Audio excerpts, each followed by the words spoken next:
Today I'm making Mexican salsa. Let's get started.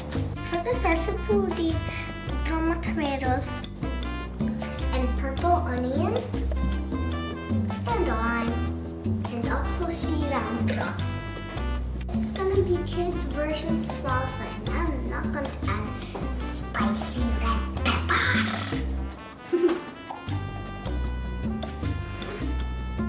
First, we have to dice our Roma tomato.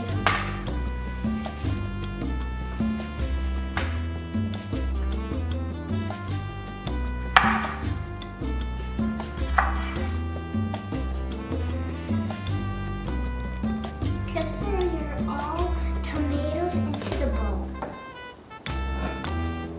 Add the cilantro to the bowl.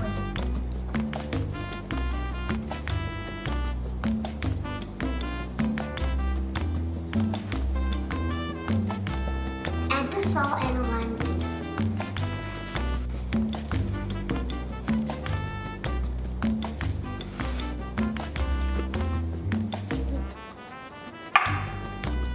Mix it all together.